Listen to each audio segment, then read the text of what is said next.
bilang pagtalima sa ibinabang status quo anti-order ng Korte Suprema ay itinigil na ng Philippine Army ang mga paghahanda para sa nakatakdasa ng paghihimlay ng mga labi ni dating Pangulong Ferdinand Marcos sa libingan ng mga bayani. Nagbabalik si Eunice Samonte.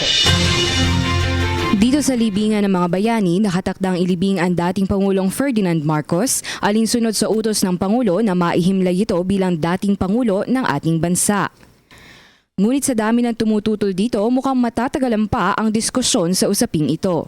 Sa katunayan, bilang pagrespeto sa 20 days restraining order ng Korte Suprema, sinuspindi muna ng Armed Forces of the Philippines ang mga preparasyon ng Philippine Army sa libingan ng mga bayani.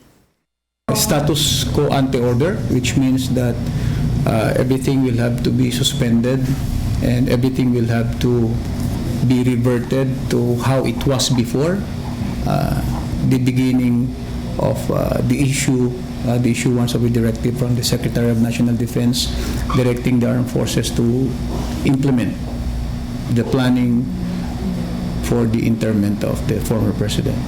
Kasama nga rin sa itinigil ay ang paghuhukay ng himlaya ni dating Pangulong Marcos hanggat wala pang inilalabas na utos ang Korte Suprema. We complied even to the point of yung mga preparations na pwede natin gawin, even other plans para doon sa pagtalima, doon sa orders were all suspended. Ang hukbong katihan dito sa Fort Bonifacio, Taguig City ang responsable sa pagbabantay ng pambansang libingan at sila rin ang nagbibigay ng military honors sa bawat inililibing na nagbibigay karangalan sa ating bansa.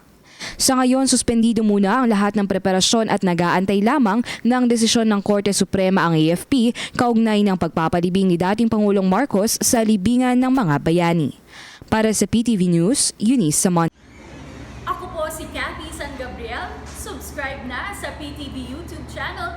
I-click lang po ang subscribe button.